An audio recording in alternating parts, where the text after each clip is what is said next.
It was supposed to be a normal Sunday lunch. Just the usual suspects, me, my parents, and my older brother, Graham. We were all crammed into my parents' too small dining room, with Mom serving her overcooked roast and pretending we were a perfect family, even though we hadn't been one in years.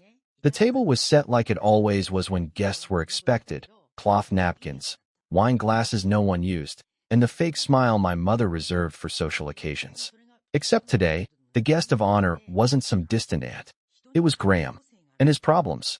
I'm Elliot, 34, software consultant, single dad to a 10-year-old boy named Henry, and apparently the financial lifeboat of the family. I live in the suburbs about 45 minutes from my parents, own my home outright, paid it off 2 years ago, and I've been working remotely ever since the pandemic hit. My job pays well, and I've always been responsible with money. Not flashy, not wasteful, just smart. I thought that would earn respect, or at least space. Graham, on the other hand, he's 38, hasn't held down a steady job in over a decade, and still thinks of himself as too good for entry-level work. He studied music production in college, then tried to become a DJ, then moved on to some half-baked startup idea involving NFTs, then a crypto newsletter that he claimed had a few thousand followers. And now he was unemployed. Again, I knew something was coming the second I walked into the house. Mom had that tight-lipped smile she gets when she's rehearsed something in her head 10 times and thinks it's going to sound natural. Dad was unusually quiet, and Graham was already at the table. That was the first red flag. Graham is never early. We went through the small talk. Work, the weather, how Henry was doing in school. I answered politely, letting the conversation drift past me like it always does.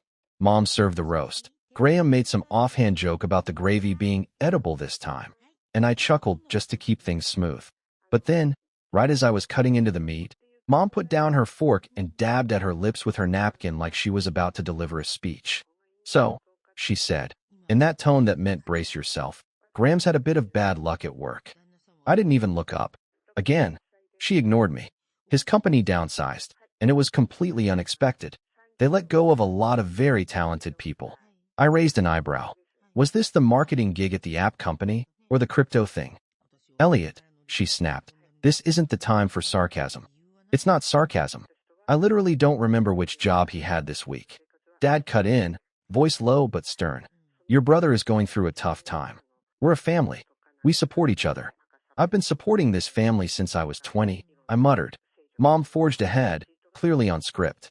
"Graham's rent is due next week, and with the economy being what it is, we thought it would make the most sense if you helped cover his bills for a while, just until he's back on his feet." I slowly put my fork down.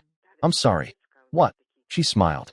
"You've got the house, the job, the savings, and you're always saying how Henry doesn't need much. You live comfortably. And because of that," I said slowly, "you think I should just what? Pay my 38-year-old brother's rent." Dad chimed in again.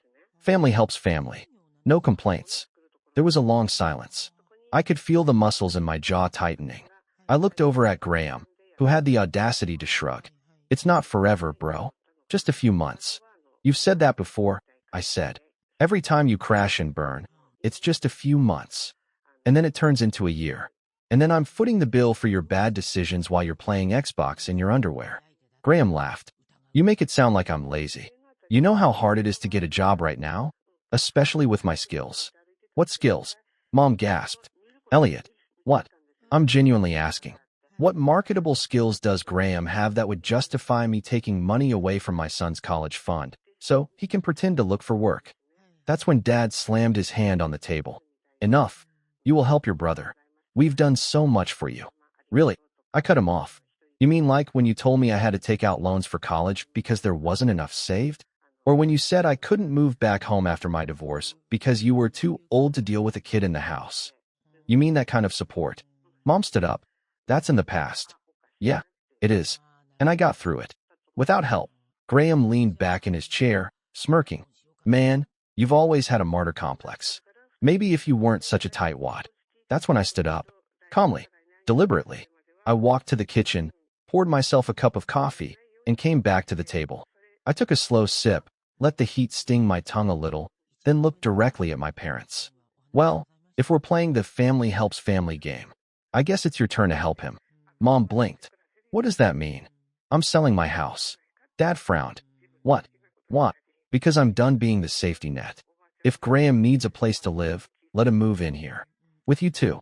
You can feed him, pay his bills, and listen to his excuses.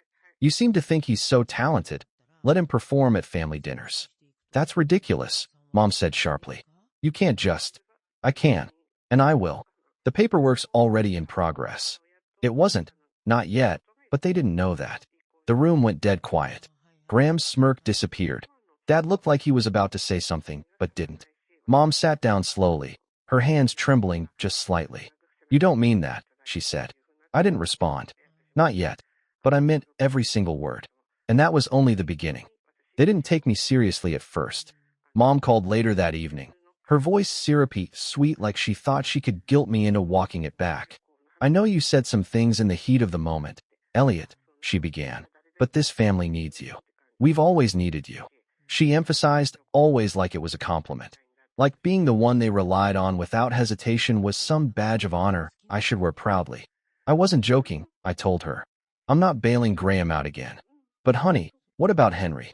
Do you really want him uprooted because of this petty spat? And there it was, the card they always played. Henry, my son, my pride, my tether to reality when everything else felt like it was crumbling. I'd raised him mostly alone since his mother left when he was 5. She moved to California for work, and we hadn't seen her since. I never complained, never missed child support payments, never asked for a handout, even when I was eating ramen 3 nights a week to make rent. And my parents? They visited once a month, brought him a toy, then left like they were doing us some grand favor. So when Mom tried to make it sound like I was harming him by standing up for myself, something inside me snapped. You don't get to talk about Henry, I said coldly. He's the only reason I haven't cut all ties with you. She went quiet for a second. Then the tone changed. You've become bitter, Elliot. Cold. You used to be so respectful, so helpful. We didn't raise you to be this selfish. No, I said. You raised me to clean up your messes, to play parent to your other child, to smile and nod while you praised him for doing the bare minimum, and punished me for succeeding without you. Click. She hung up. I stared at the phone for a long time, heart pounding harder than I expected. Not from anger, from release. But that was only the first shot. What followed was 3 weeks of silent war. My parents stopped calling. Graham sent me a few half-hearted texts asking if I was still mad. I didn't reply, and for the first time in my life, I felt free. I focused on work, took Henry to a museum, helped him with his science project. We started playing chess at night, and he was getting weirdly good at it, like suspiciously fast for a 10-year-old. The house felt peaceful, until one Wednesday morning, around 11 a.m., I got a call from my neighbor, Mrs. Riley. Elliot, honey, are you moving? Not yet. What? Well, there's a truck in your driveway. Couple of men are carrying boxes inside. Thought maybe you were renting it out. My stomach dropped. I didn't have anyone scheduled for anything. No movers, no deliveries, no maintenance. I grabbed my keys, told work I had an emergency, and drove home like a man possessed. When I pulled up, there was indeed a moving truck in my driveway. 2 guys in blue shirts were carrying in boxes. One of them looked up and nodded at me casually. Hey, you Elliot. Yeah. He checked a clipboard. We're just dropping these off for your brother. Said he's staying here temporarily. I blinked. Excuse me. As if summoned, Graham stepped out of my front door, with a smug grin and a can of soda in hand. Hey, bro, chill. It's just a couple things. I stood there stunned. How did you get in? Mom had a spare key. Said you wouldn't mind if I crashed for a bit. I'll be out before the weekend. I walked past him into my house. The living room was already cluttered with boxes. My guest room door was open. His suitcase was on the bed. A duffel bag in the corner. One of my hoodies thrown on the chair. My safe space was being invaded. I turned back to him. Get out. Dude. Get out. I'm not trashing the place. I just need a few days to sort some things out. No. You don't get to sneak into my house and act like it's some favor. You didn't even ask. He scoffed. Because you would have said no. You're damn right I would have. He raised his hands. Fine. I'll leave. Just give me until tomorrow. But I didn't trust him. I called a locksmith that afternoon and had the locks changed while Graham sat outside pouting on the curb, calling Mom to tattle on me like we were kids again. She showed up an hour later, screaming at me in the driveway about betraying the family. I closed the door in her face. It felt good, but things escalated again the next week. Henry came home from school looking confused. Grandma picked me up today. I blinked. She what? Yeah. She said you were working late and asked the school office to release me to her. I thought you told them only you were allowed to do that. I had. I absolutely had. I called the school immediately, demanding to know what happened. They said Mrs. Ashcroft, the secretary, had assumed I gave permission because it's his grandmother, right? I lost it. Politely. Professionally. But firmly. That night, I sat Henry down and explained boundaries. He's smart, he got it. But it shook me, not just that my parents had crossed the line, but that they used my child to manipulate the situation. I sent a formal email to the school the next day, making it crystal clear. Only I had permission to pick Henry up. No one else. No exceptions. Then I called my lawyer. I didn't tell anyone in my family about that part. Not yet. I wanted them to think I was still on the defensive. But it wasn't over. 2 days later, I got a notice from my bank. A wire transfer had been attempted from my checking account for $4,200. Flagged. Blocked. Thank God. I checked the login records. The attempt had come from an IP address registered to my parents' address. That was the moment. That was the exact second I knew this wasn't just favoritism anymore. This wasn't just enabling. It was betrayal. They'd given Graham my spare key, let him break into my home, tried to manipulate my son, and now they were actively trying to steal from me. I didn't call. I didn't yell. I went silent, which, for someone like me, is when you should really start to worry. The next Sunday came and went. No lunch, no visit, no contact. Then Monday morning, I saw it. A post from Mom on Facebook. So proud of our son Graham for stepping up and helping with the family business during these hard times. True family supports each other. Unlike some people, the comments were full of sympathy. People offering support. One even called Graham an inspiration. And of course, Graham replied to everyone personally, playing the part like a Broadway actor. I didn't reply. I just kept collecting receipts, screenshots, bank statements, emails, and then I made a call. To my cousin Ava. Ava's a paralegal, sharp as a whip. She doesn't like my parents much, hasn't spoken to them in years after some inheritance drama involving her side of the family. But she loves a good family scandal. I told her everything, laid it all out. She paused at the end of the call and said, "You're not gonna like what I'm about to tell you." What? You know the house you live in? Yeah. Your parents technically still have a lien on it. My stomach dropped. What? They co-signed the original mortgage back when you bought it, right? Yeah, but I paid it off. Sure, but if they never formally removed their name from the deed, they could still technically interfere with the sale. Or worse. That's when I realized something terrifying. They weren't just invading my life out of desperation. They were playing a longer game. They wanted control, and they weren't going to stop until I had nothing left to fight with. But they made one critical mistake. They underestimated how far I'd go to protect my son, and how quietly I could prepare a storm. The house felt colder after that. Not in a physical way, though I did start keeping the thermostat lower to save on bills, but in that quiet, psychological way you don't notice until you're walking through the hallway and feel something missing. Like the peace had been sucked out of it and replaced by tension that clung to the walls. Maybe it was the paranoia. Maybe it was knowing that the locks weren't enough, that my own parents had crossed a line so deep it made my skin crawl. I spent a lot of time just existing, not really living, not yet.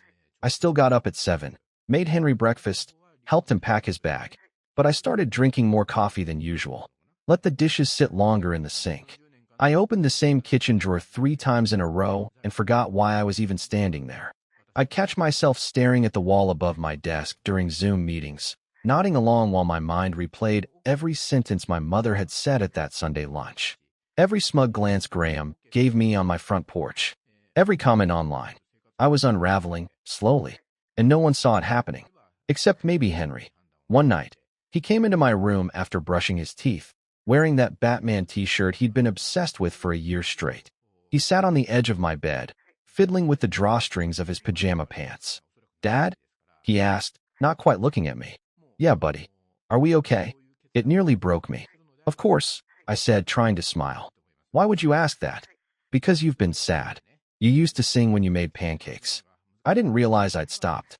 I hugged him tight that night, longer than usual, and promised myself I'd get us out of this mess. Not just the house. The entire trap. The emotional leash my family had kept around my neck for decades. But to do that, I had to start over, not from scratch, but from somewhere real. The first thing I did was pull every file I had from the day I bought the house. Mortgage records, deed transfers, emails from the bank. I stayed up till 2 a.m. some nights combing through scanned PDFs, looking for one thing: leverage. And I found it. A single email, dated 8 years ago, from my dad's account to our loan officer. In it, he said, and I quote, "We'd like our names removed from the title once Elliot's cleared the 5-year payment threshold." This was always meant to be his house. But they never followed through. Probably forgot. Or maybe they thought they'd always be part of it. That it was still their safety net, not mine. I forwarded the email to Ava the next day. She replied with one word: gold. Next came the financial lockdown. I changed every password I had. I enabled two-factor authentication with a backup device Graham couldn't touch. I pulled Henry's college fund into a separate account under a new financial institution. I double-checked the title on my car, my insurance policies, even the utilities. I wanted no fingerprints on anything. Not theirs. Then, I opened a new savings account, one my parents couldn't track, because I knew from experience that if you mentioned a bank's name even once in passing, my mom could charm her way into accidentally learning more than she needed. She had a way with front desk clerks, like a nosy aunt who guilt people into oversharing. I started putting every extra cent into that new account. I stopped ordering takeout, canceled streaming services, cut my own hair. It was temporary. I just needed time. The fall didn't come in a single moment. It wasn't some huge breakdown in public or dramatic blowout. It was quieter than that, more private. It was waking up one morning and realizing I hadn't texted a single friend in 3 weeks. It was checking the fridge and realizing I'd eaten nothing but toast and eggs for 4 days straight because grocery shopping felt like too much work. It was lying in bed at 3 a.m., staring at the ceiling, wondering if I was the crazy one. If maybe they were right. If maybe I was selfish, cold, ungrateful. And then thinking of Henry and snapping myself out of it. Because I couldn't afford to spiral. Not for long. The rebuild started with a single question: what do I actually want? Not what I was told to want. Not what would make Mom happy. Not what would keep Graham afloat. Me. The answer came slower than I expected. At first it was just peace, boundaries, a fresh start. But the more I sat with it, the more specific it became. I wanted to sell the house. Not because I was running away, but because I wanted the choice. Because for the first time, I wanted to live somewhere I owned fully, with no strings attached. So I called a realtor. Her name was Celeste. Mid-40s, sharp suit, firm handshake. She walked through the house with a clipboard and a laser pointer, talking about curb appeal and listing photos. I told her everything, even the lien complication, even the family drama. She nodded, unfazed. "You'd be surprised how many people sell homes to escape their relatives," she said with a smirk. She recommended a lawyer who specialized in resolving title complications. A week later, I was in his office, reviewing paperwork while Ava sat beside me like a hawk. We filed a petition to have the house deed corrected and the lien removed, citing the original email and years of financial proof. My parents were served paperwork, and for the first time in years, they called me. Not Mom. Not Dad. Graham. "Bro," he said, "you're being really messed up right now. You're dragging Mom and Dad into legal trouble? Over a house. Over rent." I didn't answer. "You're seriously doing this? After everything they've done for you? You mean like breaking into my house? Trying to take Henry from school behind my back? Or stealing from my account?" "That was Mom's idea," he blurted, then paused. "I mean, no one stole. You just admitted it." He hung up. I leaned back in my chair and laughed. Not a bitter laugh. Not this time. It felt good. The rebuild wasn't just legal or financial. It was mental. I started therapy again. I hadn't been since my divorce, but I found a great therapist named Joel who specialized in family trauma and boundary recovery. Every Thursday at 6 p.m., I sat on a video call and unpacked years of guilt and resentment I hadn't even known I was carrying. He said something that stuck with me. "You were raised to feel responsible for other people's comfort. Now you're learning it's okay to prioritize your own peace." And I was. I reconnected with friends. Started running again, even if it was just around the block with Henry on his bike beside me. I cooked more. Slept better. I even started a side project, an app for managing shared custody schedules. Nothing fancy. Just something to keep my mind working on building again instead of breaking. Henry noticed the change. "You're singing again," he said one morning as I flipped pancakes. "Guess I am. I like it better this way." "Me too, buddy. Me too." But I knew it wasn't over. The legal process had bought me time, but not victory. My parents had responded to the filing with their own lawyer, one I didn't recognize, but who clearly had been fed a version of the story where I was the villain. They claimed verbal agreements and mutual understanding, and even tried to paint me as emotionally unstable based on nothing but hearsay. It was frustrating, exhausting, but not surprising. What was surprising was when I got a knock on my door one Saturday afternoon. I opened it to find a manila envelope sitting on my doormat. Inside was a letter from my parents' lawyer, demanding immediate financial compensation for shared equity in the house, totaling $72,000, or they would pursue a court injunction blocking the sale entirely. That was the moment everything stopped. The fall was done. I had hit the bottom. And now, finally, it was time to rise. But not in anger, not in chaos, in silence, in strategy, in control. And the plan I was about to set in motion would not just protect me and Henry. It would ensure they could never pull this kind of stunt again. Ever. The envelope sat on my kitchen table for 3 days. I didn't touch it after the first read. Didn't reread it.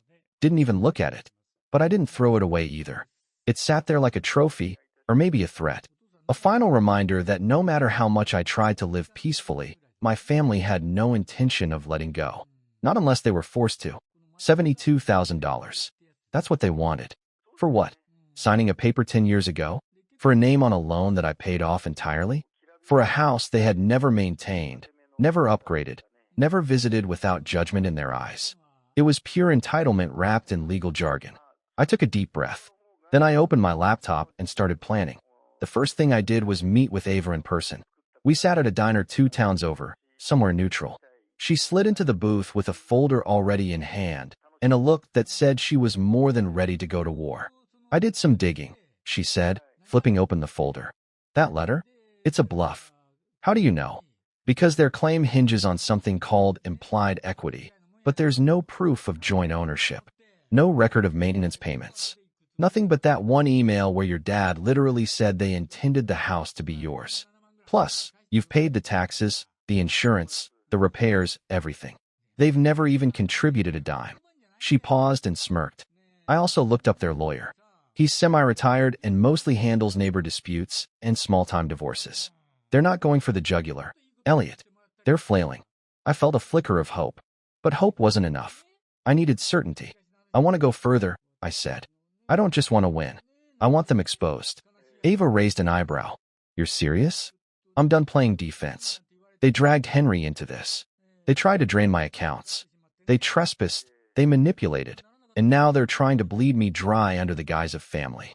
I want a clean break, but I want it with consequences." Ava grinned. "Now you're speaking my language." Step 1 was the legal response. We drafted a counter letter. Calm, professional, lethal in its precision. "Dear Mr. Clark, we have reviewed your client's demand regarding Mr. Elliot Carpenter's property and find the claim both factually and legally baseless. Should your clients choose to pursue legal action, we are prepared to file a motion for a declaratory judgment confirming sole ownership, as well as a countersuit for harassment, defamation, and attempted fraud, supported by documented attempts at unauthorized access to Mr. Carpenter's property and finances.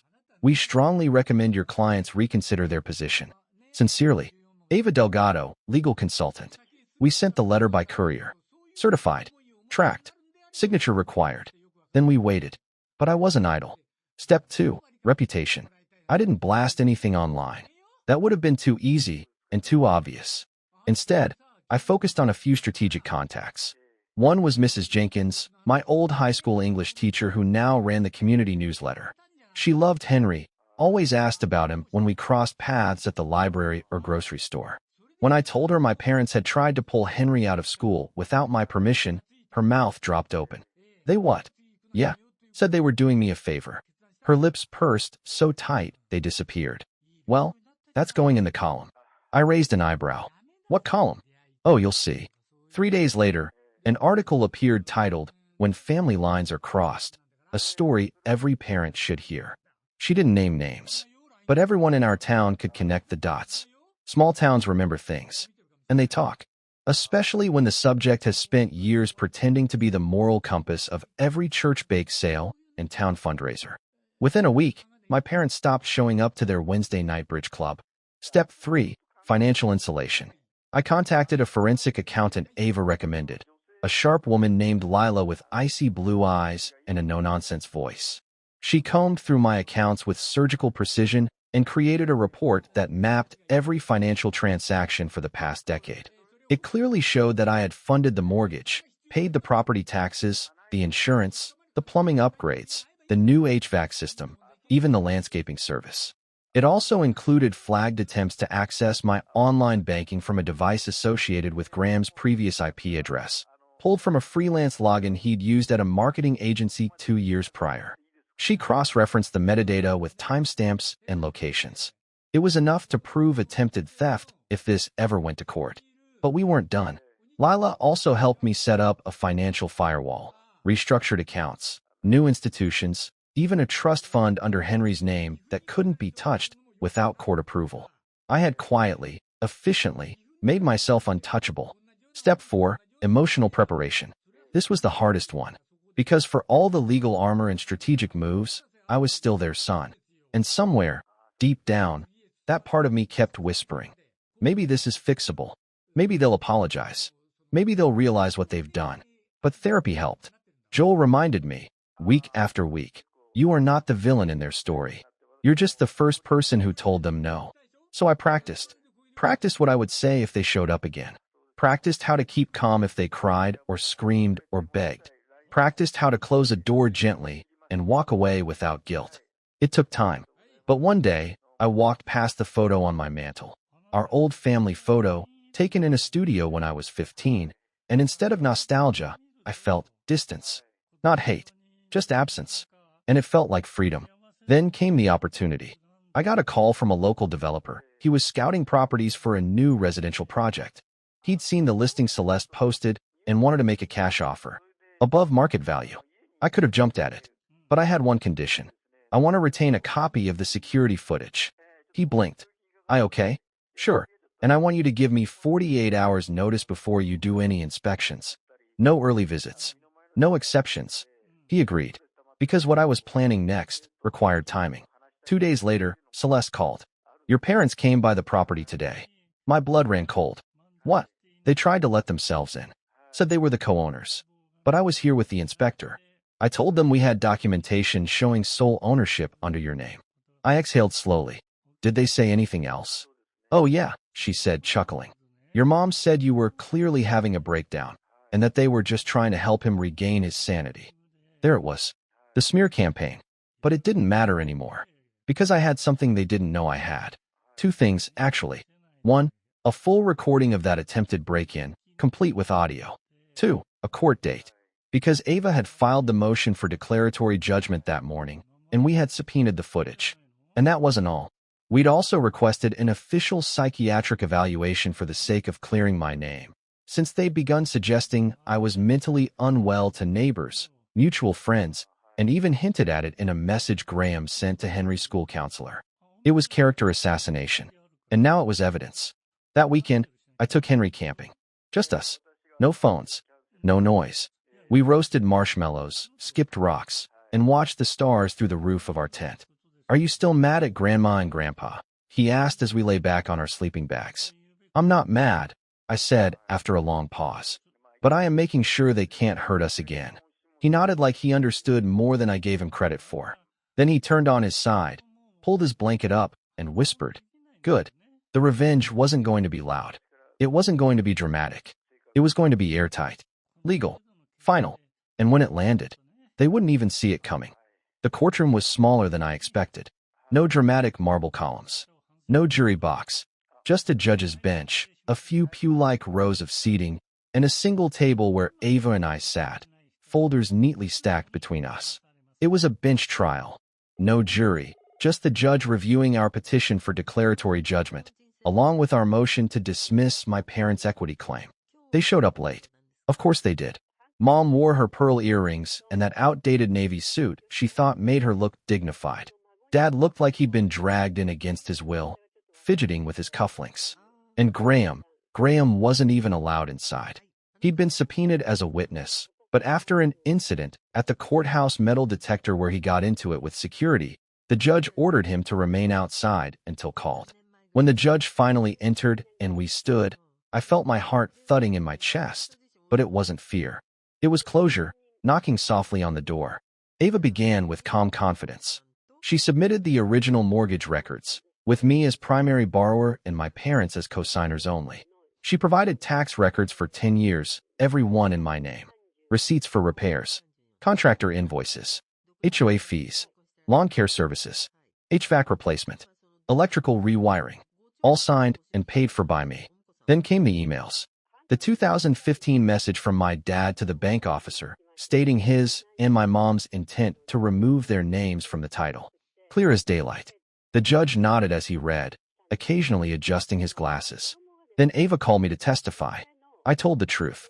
About the deal I made with my parents a decade ago. How I worked 2 jobs while paying the mortgage.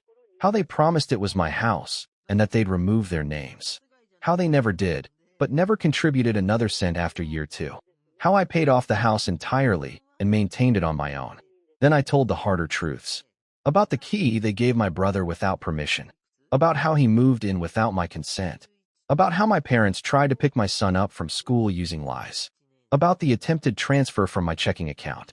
And the social media smear campaign that followed when I finally said enough. I submitted the screenshots. The time-stamped login records.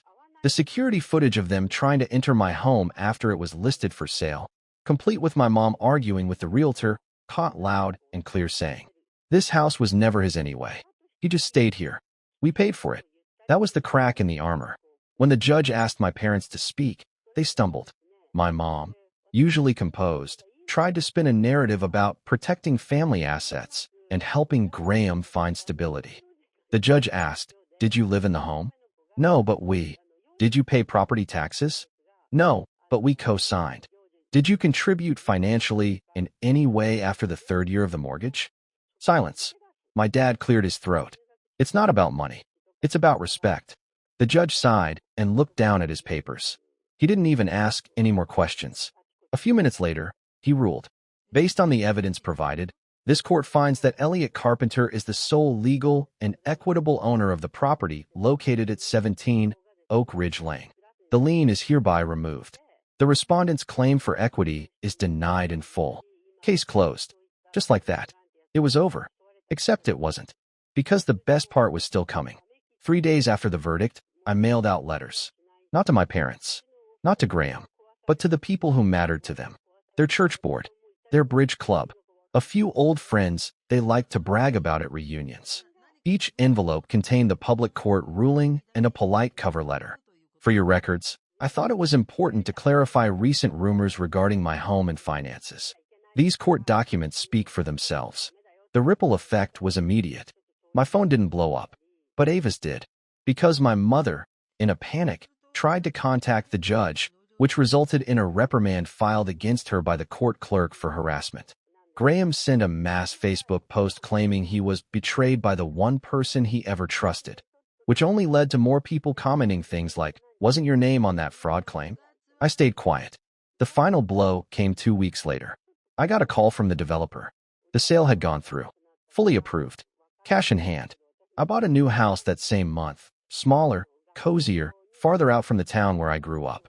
With a big backyard and a lemon tree. Because Henry decided he was going to start a lemonade stand next summer.